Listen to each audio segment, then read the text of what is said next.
전화기가 처음 세상에 나왔을 때 참 신기하지 않았겠습니까? 미국 필라델피아 근교에 사는 어떤 아이가 있었는데 이 아이의 이름은 폴이라는 아이였습니다. 근데 엄마가 가끔 이제 전화국에 전화를 겁니다. 교환수에게 전화해가지고 뭐 궁금한 걸 물어보는 거를 옆에서 본 겁니다. 이 아이가 이제 이 엄마가 일 나가고 혼자 집에 있다가 어느 날 이제 망치를 갖고 놀다가 그만 손을 잘못 때렸어요. 이 손이 멍이 들었습니다. 갑자기 이제 생각이 난 겁니다. 엄마처럼 전화기를 들고 교환수에게 물어봅니다. 안내원. 네, 안내원입니다. 뭘 도와드릴까요? 저 손가락을 다쳤는데요. 엄마가 집에 안 계시냐? 네. 많이 다쳤니? 조금 다쳤습니다. 집에 혹시 얼음통이 있냐? 얼음을 가지고 손에 대면 금방 나을 거야. 이 전화 교환수가 아주 친절하게 잘 대답을 해줬습니다. 이때부터 시작해서 이 폴이라는 아이는 궁금한 게 있으면 계속 전화를 거는 거예요. 심지어는 학교 숙제를 하다가 막히는 게 있으면 교환수에게 숙제를 물어보곤 하기도 했답니다. 한 번은 집에서 기르던 카나리아 새가 그만 죽었습니다. 얼마나 슬펐겠습니까? 그 아이가 다시 전화를 걸었어요. 교환수에게. 내가 사랑하는 카나리아가 죽었습니다. 너무 슬퍼요. 교환수가 이런 대답을 해줍니다. 폴, 하나님은 카나리아가 노래 부를 수 있는 다른 나라를 준비하고 계신단다. 나는 그 나라를 믿어. 네가 이 세상뿐만 아니라 그 다른 나라도 너도 믿었으면 좋겠어. 그러면은 네가 좋아하던 카나리아와 함께 그 나라에서 노래를 부를 거야. 이런 아주 지혜로운 또 대답을 해 주었다고 합니다. 자, 그런데 이 아이가 이제 성장해 가면서 가만히 생각해 보니까 자기가 교환수를 너무 괴롭힌 것 같았어요. 미안한 생각이 들었습니다. 좀 철이 들었겠죠? 업무상 지장을 주지 않았을까? 미안한 마음이 들어서 이제 한동안 전화를 하지 않습니다. 그러다가 이제 시골에서 도시로 대학을 진학하게 되는데, 오랜만에 다시 전화를 건 겁니다. 전화 걸었더니 여전히 그 교환수가 전화를 받아요. 아직도 옛날에 당신이시군요. 제가 어렸을 때 당신은 저에게 정말 중요한 존재였습니다. 아무도 없는 집에서 혼자 있었던 이 세상이 무서웠는데 내 이야기를 들어주었던 당신이 있어서 저는 기뻤습니다. 그런데 커서 생각해 보니 제가 당신을 너무 괴롭혔던 것 같아서 사과드립니다. 좀 철이 들었네요. 교환수가 이런 대답을 합니다. 폴, 내 이름은 셀리야. 내가 너에게 중요했다고 말을 했지 사실은 네가 나에게 중요했단다. 이 교환수에게는 아들이 없었대요. 자녀가 없었대요. 그래서 아이가 전화를 오면은 마치 동생처럼 그리고 또 아들처럼 생각해가지고 친절히 대해줬다는 겁니다. 그런데 네가 오랫동안 전화가 없어서 얼마나 걱정한 줄 아니? 넌 나의 기쁨이었어. 넌 나의 기쁨이었어. 와, 아주 그 교환수의 이야기가 너무 감동적이었습니다. 여러분, 우리가 기도할 때, 하나님 앞에 기도할 때 이런 경우가 없으십니까? 내가 시시콜콜 이런 것까지 다 하나님께 구해야 되나? 하나님을 귀찮게 해드리는 게 아니겠느냐? 혹시 하나님께 폐가 되지 않겠느냐? 그런 마음이 혹시 여러분들 마음속에는 없으십니까? 그때 한번 상상해 보십시오. 하나님이 이렇게 말씀하시지 않을까 싶습니다. 사랑하는 아들아, 딸아, 너는 나의 사랑하는 자야. 내가 너와 대화할 수 있는 것이 참 기뻤어. 너는 나에게 무엇보다도 소중한 존재야. 내가 나를 믿음으로 내게 나오는 것처럼 나에게는 큰 기쁨이 없었단다. 하나님도 그렇게 말씀하시지 않겠습니까? 자, 우리 지금 히브리서 11장 이제 마지막 부분에 왔는데 믿음의 영웅들, 어찌 보면 이들은 믿음의 명예의 전당에 들어가는 그런 사람들입니다. 이 사람들의 공통된 증언이 한 가지 있습니다.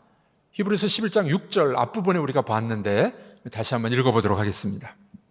믿음이 없이는 기쁘시게 못하나니 하나님께 나아가는 자는 반드시 그가 계신 것과 또한 그가 자기를 찾는 자들에게 상 주시는 이심을 믿어야 할지니라. 믿음이 없이는 하나님을 기쁘시게 할 수 없다고 말씀하고 있습니다.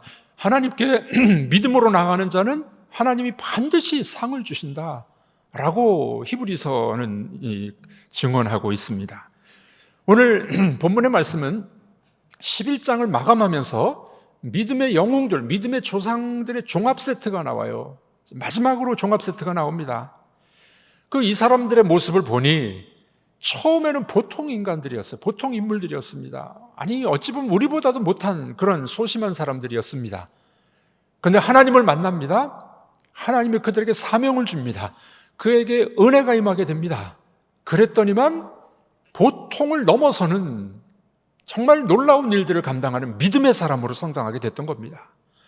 여러분, 여기서 우리도 희망과 또한 소망을 가지시길 바랍니다. 아이고, 나는 이것도 못하고, 나는 이렇게 부족하고, 나는 뭐 어떻고. 아닙니다. 하나님의 은혜가 임하고 하나님이 우리에게 사명을 주시면 우리들도 믿음의 전당에 들어갈 수 있는 믿음의 영웅들이 될 줄로 믿습니다. 오늘 나타난 기드온, 삼손, 바락, 입다, 다윗, 사무엘, 선지자, 이 많은 구약의 인물들을 들면서 이제는 마감하려고 합니다. 히브리서 기자는 이제 마감하려고 하면서 우리에게 주시는 메시지가 있어요. 이 사람들 다 똑같은 사람들이라는 거예요. 우리와 별반 다름없는 사람들이었으나 하나님의 은혜가 임하고 하나님이 부르시니 하나님의 사람으로 능력을 감당하지 않았냐? 그러므로 우리에게도 믿음이 필요하다라는 결론의 말씀을 주고 있는 것입니다. 사랑하는 성도 여러분, 여러분들의 형편과 처지가 어떤지 모르겠습니다. 어려운 분도 있습니다. 믿음이 약한 분도 있습니다. 이제 막 믿음을 시작하려는 분도 계십니다.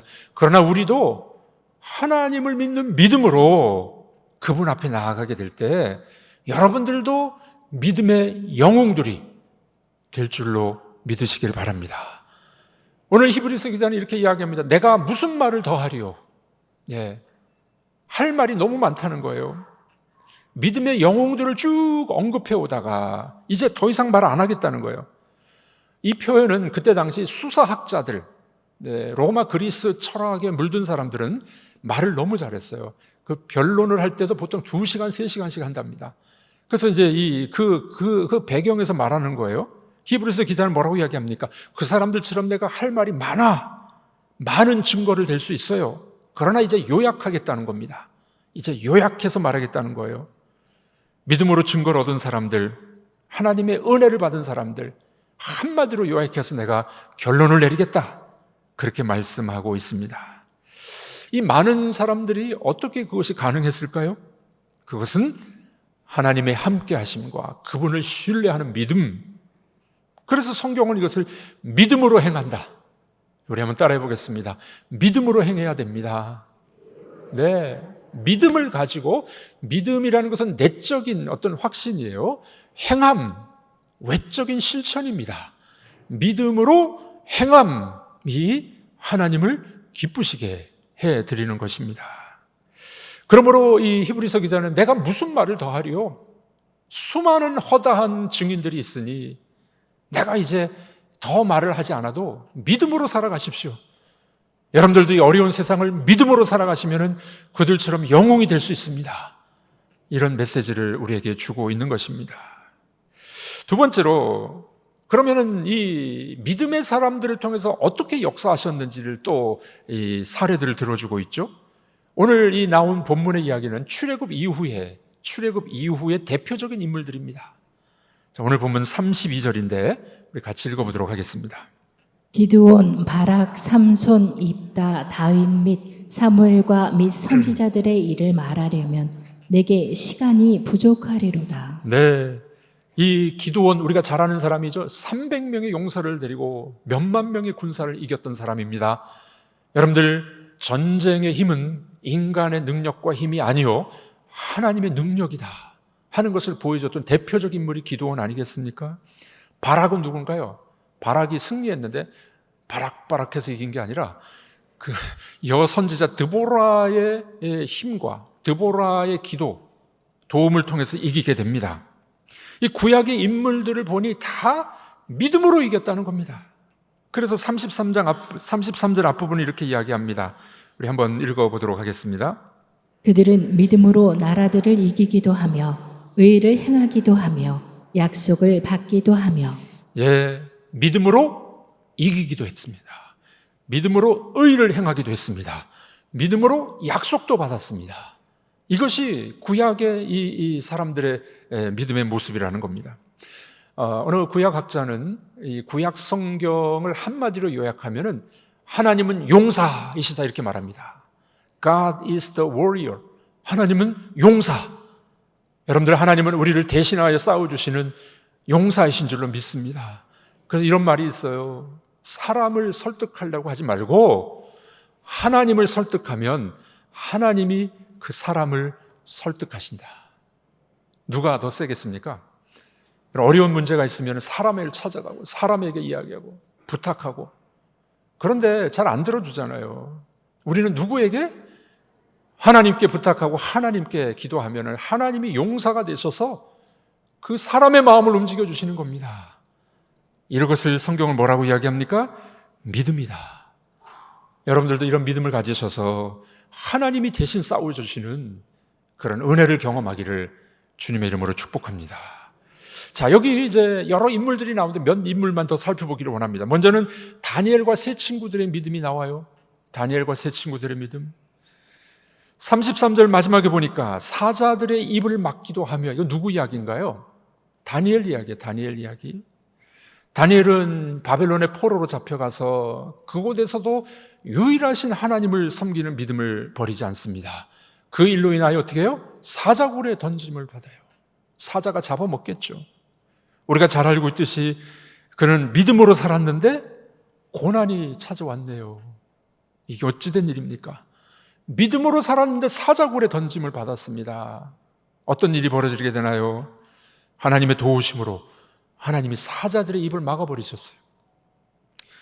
저희 집 강아지는 복술 강아지. 강아지 이름이 조이입니다. 우리 교회가 조이풀 철치, 기쁨의 교회. 이 녀석이 아직 어려가지고 이렇게 잘 짖어요. 제가 이제 교회에서 일하고 저녁에 들어가다 보면은 반갑다고 꼬리치며 졸졸졸 따라오고 너무 짖어가지고 이 강아지를 다른 사람 집에 줘야 되나, 더 키워야 되나 고민이 참 많습니다. 근데 얘를 가만히 보니까 너무 반가워서 짖더라고요. 좋아가지고. 얼마나 주인을 좋아하는지. 우리 딸이 민원이 들어오니까 어떻게 하냐면은 제가 들어갈 때 제가 전화를 합니다. 나 들어간다. 그러면 딱 준비하고 있다가 딸이 강아지 입을 꽉 잡아요. 이렇게. 강아지가 무는 힘은 강한데 벌리는 힘은 약한 모양이에요. 이게 딱 잡으면은 짖지를 못해요. 지금 다니엘이 사자굴에 던짐을 받았는데 하나님이 그 사자들의 입을 막아버리셨어요. 그래서 사자굴에서 살아남죠. 믿음으로. 다니엘은 믿음으로. 여러분들, 그 다니엘이 잡혀간 곳은 바벨론이에요. 수백 킬로 떨어진 그 외지입니다. 믿음이란 만국 공통어입니다. 우리는 따라해 보겠습니다. 믿음이란 만국 공통어입니다. 어느 나라에 있든지 어느 곳에 있든지 믿음으로 승리할 수 있고 믿음으로 하나님의 역사를 경험할 수 있는 겁니다. 믿음은 그래서 만국 공통어예요. 34절에 보면 이런 말이 있습니다. 불의 세력을 막기도 하며. 누구 이야기일까요? 다니엘의 세 친구 이야기예요. 우상 숭배를 거절하고 하나님을 믿는 믿음을 견지했을 때 그들은 풀무불에 던짐을 받습니다. 평소보다 7배나 강한 풀무불. 불의 세력이 무력화되는 사건이 벌어지게 됩니다. 누구 때문에 그런가요? 제4의 인물, 성육신 하기 전에 예수 그리스도께서 그 풀무불 가운데 함께 계셔서 그들이 머리털 하나도 상하지 않도록 살아나도록 역사하지 않았습니까? 그래서 성경은 그렇게 말하는 거예요. 불의 세력을 멸하기도 하며. 여러분들, 우리 인생을 살아가는 것이 얼마나 정말 불같은 시험이 많이 있습니까? 용광로 같은 시련과 단련이 우리 속에 있습니다.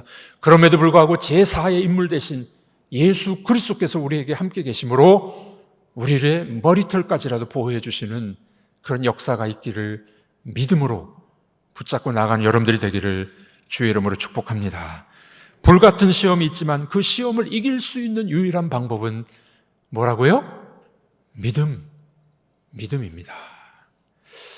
우리가 잘 아는 조지 뮬러, 고아의 아버지라고 불리죠.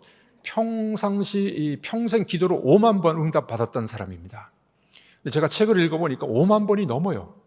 조지 뮬러의 이 설교에 보면은 수십만 번 기도 응답을 받은 사람입니다.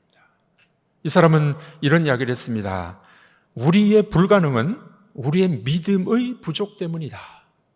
우리의 불가능은 뭐 때문이라고요? 우리의 믿음의 부족 때문이다. 하나님은 능력 있고 하나님은 역사하시는데 우리가 믿음이 약해가지고 그래서 불가능한 거예요. 그이가 이제 청년 시절부터 친구 5명을 위해서 구원을 위해서 기도했답니다. 한 친구는 기도를 시작한 지 수개월 만에 예수 믿고 돌아왔어요. 둘째와 세 번째 친구는 10년 만에 돌아왔습니다. 넷째 친구는 25년 만에 예수 믿고 돌아왔어요. 다섯 번째 친구를 위해서 52년을 기도했는데 조지 뮬러가 죽을 때까지 안 돌아온 거예요. 그 사람들이 이 뮬러를 겸손케 하기 위한 주님이 주신 불가능이다 이렇게 말을 했는데 아닙니다. 조지 뮬러의 장례식이 끝난 다음에 바로 이 마지막 친구가 예수님을 믿게 됩니다. 몇 년 만에요? 52년 만에. 조지 뮬러는 그런 이야기예요. 우리의 불가능은 우리의 믿음 없기 때문이다. 여러분들, 우리의 믿음이 친구라도 가족이라도 구원케 하는 역사가 일어나게 될 줄로 믿습니다. 한 번은 뮬러가 알코올 중독자를 전도를 했대요. 알코올 중독자 얼마나 힘듭니까? 마약 중독, 알코올 중독. 예수 믿기 참 어려워요. 그 친구가 불가능하다고 이야기했습니다. 그때 뮬러가 이렇게 대답을 했대요. 당신들은 주님이 물을 포도주로 바꾼 거 믿으십니까? 믿는데요. 그렇다면 주님이 포도주를 물로 바꾼다는 것도 믿냐고. 주님이라면 할 수 있죠. 그때 뮬러가 이런 이야기를 합니다.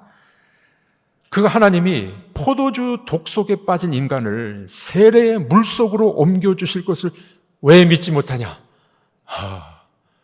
그래서 이 알코올 중독자가 예수 믿고 회심하고 돌아왔다는 겁니다.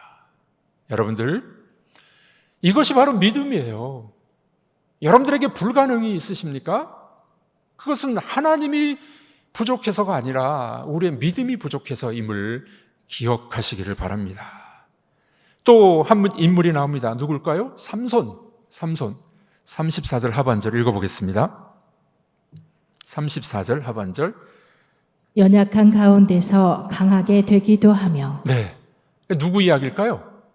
삼손이에요, 삼손. 여러분, 여행 가방 중에 샘손라이트라는 가방 있죠? 튼튼하죠? 삼손 이름에서 나온 겁니다. 연약한 가운데서도 강하게 되며, 삼손은 처음에는 힘이 강했어요. 많은 사람들을 물리쳤습니다. 자기 힘을 과신하고 믿음을 저버렸을 때는 이방 신전에서 조롱거리가 되어버립니다. 하나님께서는 네 힘이 아니야 라는 걸 보여주시게 되죠. 그 결과가 어떻게 되나요? 삼손이 눈이 뽑힙니다. 힘이 빠져버렸습니다. 조롱을 당합니다. 그때 마지막으로 간구하죠. 연약한 가운데서 기도했을 때 마지막으로 삼손의 힘이, 하나님이 주신 힘이, 그가 힘이 있을 때보다 더 많은 원수를 죽이게 되는 사건이 벌어지게 됩니다. 무엇을 말하고 있을까요? 강한 삼손이었지만 하나님의 힘을 의지하지 않았을 때는 무기력한 인간으로 전락됩니다. 그러나 약한 자로 전락했지만 하나님의 힘을 의지할 때는 엄청난 일이 벌어진다는 사실을 우리에게 알려주고 있습니다. 여러분들, 내가 약하다, 병들었다, 부족하다, 그런 말은 하지 마시고 약할 때 하나님이 주시는 능력과 힘을 입으셔서 그 어려움을 능히 극복해 나가는 여러분들이 되기를 주의 이름으로 축복합니다. 마지막으로 오늘 본문은 선지자들의 믿음을 이야기합니다. 선지자들이 누군가요? 하나님의 부르심으로 소명으로 그들은 일을 감당하게 됩니다. 하나님이 말하고 하시라는 것들, 하나님이 지적하라고 하는 것들, 본 것을 말을 해야 됩니다. 그런데 선지자들이 하나님의 예언의 말씀을 전하다 보니 오히려 핍박을 받아요. 어려움을 당합니다. 고난을 당하게 되어 있습니다. 믿음으로 말씀을 선포했는데 결과는 죽음이에요. 앞에 나온 이야기하고 정반대 이야기입니다. 앞에 나온 이야기는 믿음으로 살았더니 승리했더라. 선지자들은 뭐라고요? 믿음으로 선포했더니 죽었더라. 와, 나 예수 잘못 믿었네. 내 교회 잘못 왔다. 예수 믿으면 다 성공하고 잘 될 줄 알았는데 예수 믿었더니 고난이 찾아오고 예수 믿었더니 병도 안 낫고 죽고 이게 뭐야? 그 교회를 떠나는 분들이 있어요. 여러분들 성경을 몰라서 그러는 것입니다. 복음에는 양면성이 있습니다. 예수님을 믿음으로 축복과 영광이 있습니다. 아멘이십니까? 예수님을 믿음으로 고난과 아픔이 있습니다. 두 가지가 다 있어요. 이게 진정한 복음이에요. 진정한 복음. 이들은 믿음으로 말씀을 선포했는데 결과는 죽음이었습니다. 믿음으로 살 때 모든 것이 만사형통한 줄 알았는데 믿음으로 살았는데 만사불통이에요. 그럼에도 불구하고 하나님 편에서 행동하는 것이 믿음입니다. 네. 자, 한번 따라해 보겠습니다. 손해를 봐도 믿음을 지키겠습니다. 이게 믿음이에요. 믿는 사람들이 손해 안 보려고 그러고 너무 이기적으로 살아가고 다른 사람 거 그냥 뺏으려고 그러고 그건 믿음이 아니에요. 성경은 내가 손해를 봐도 믿음을 지키는 것, 그게 진정한 믿음이라고 이야기를 합니다. 이 선지자들, 이 사람들은 마카비 독립운동 때 죽었던 사람들입니다. 여러 사람들이 죽었는데 끓는 물에 삶아서 죽은 사람, 살가죽이 벗겨져서 죽은 사람, 수레바퀴에 사지가 묶여가지고 사지가 찢어져서 죽는 사람, 그들은 믿음을 지켰는데 그만 죽음이 그들 앞에 왔다는 사실입니다. 전승에 의하면 이사야 선지자는 므낫세 왕을 피해 도망을 갔는데 나무 뒤에 숨었답니다. 나무 뒤에 숨었는데 이 므낫세 왕이 나무를 그냥 톱으로 잘라가지고 이사야까지 같이 묶어서 톱으로 잘라 죽였다는 겁니다. 예레미야 선지자는 눈물의 선지자 아닙니까? 복음을 전하다가 말씀을 전하다가 돌에 맞아 죽습니다. 여러분, 믿음으로 살았는데 어떻게 이렇게 비참한 최후가 있을까요? 믿음으로 살면 고난과 죽음도 있다는 사실을 잊지 마셔야 됩니다. 그런데 여기서 반전의 역사가 일어납니다. 오늘 본문은 뭐라고 이야기합니까? 믿음으로 살다 선지자들이 죽었다, 고난을 당했다, 아픔이 있었다. 그러나 우리 그 다음 절 보겠습니다. 35절 다 같이 읽어보겠습니다. 더 좋은 부활을 얻고자 하여 심한 고문을 받되 구차히 풀려나기를 원하지 아니하였으며. 믿음으로 살다 죽고 고난과 아픔이 있었는데 그러나 어떻다고요? 더 좋은 부활을 믿었습니다. 죽었으나 더 좋은 부활, 더 좋은 영생이 하나님 앞에 있는 줄로 믿습니다. 그러므로 여러분들 믿음으로 살았더니 승리했더라. 너무 좋은 이야기입니다. 그렇게 되기를 바랍니다. 그런데 믿음으로 살았는데 병이 왔어요. 믿음으로 살았는데 실패했어요. 그러나 하나님께서 더 좋은 것을 예비하고 계실 줄로 믿습니다. 우리 믿음이 약한 분들 보면은 주일날 장사가 더 잘 되니까 예배도 잘 안 드리고 가게 문을 여는 분들이 있어요. 주일날 결혼식 있으면은 예배 빼먹고 결혼식 하는 분이 있어요. 여러분들 믿음의 영웅들을 보십시오. 믿음으로 살다가 고난이 있고 믿음으로 살다가 죽었는데 그런 사람들을 하나님께서 어떻게 더 좋은 부활로, 더 좋은 것들로 그렇게 채워주시는 줄로 믿습니다. 그러므로 우리는 현실에서 손해를 볼 수도 있습니다. 심지어는 믿음으로 살다가 목숨을 잃을 수도 있습니다. 그러나 이것을 하나님이 기억하시고 더 좋은 부활로 채워주실 줄로 믿습니다. 요한계시록에서는 이들을 뭐라고 이야기하면 이기는 자라고 그래요. 이기는 자. 면류관을 주리라, 흰 돌을 주리라, 이렇게 말씀하고 있는 것입니다. 히브리서 기자는 이렇게 이야기합니다. 이 많은 사람들의 이야기, 내가 이제 더 안 하겠다. 이 사람들의 믿음을 보니 한마디로 요약합니다. 뭐라고요? 세상이 감당치 못할 믿음. 우리 한번 따라해 보겠습니다. 세상이 감당치 못할 믿음입니다. 믿는 둥 마는 둥 그냥 예배 드리는 것보다 세상이 더 좋고 놀러 가는 게 더 좋고, 이런 사람들의 믿음은 세상이 비웃는 믿음이에요. 아유, 너 그렇게 믿어갖고 예수 믿겠냐. 그런데 어떻게 해요? 세상이 감당치 못할 믿음. 그것은 내 목숨이라도 내놓을 수 있는 믿음. 이런 귀한 믿음이 되길 주님의 이름으로 축복합니다. 제가 부목사로 있을 때 아파트 그 같은 라인에 조폭 대장이 살고 있었습니다. 아침 출근하다가 만나면 저는 꼼짝 못하고 이렇게 숨쉬기도 하려. 근데 조폭 대장이 이렇게 등치가 크고 뭐 이렇게 싸움 잘하는 사람인 줄 알았더니 왜소하더라고요. 왜소해요. 왜 조폭 대장이 됐는가 이렇게 알아보니까 그 조폭 대장은 목숨 걸고 싸운대요. 예. 여러분, 목숨 걸고 대드는 사람 누가 이기겠습니까? 그래서 대장이 되는 거래요. 여러분, 세상에서도 목숨 걸고 자기 일을 감당하는 사람은 대장이 되더라고요. 우리의 믿음은 어떠하십니까? 아유, 교회 나와도 재미없고 안 나오면 찝찝하고 내가 믿는지 안 믿는지, 세상 돈이 더 좋고, 이런 믿음은 세상 사람들이 부러워하지 않아요.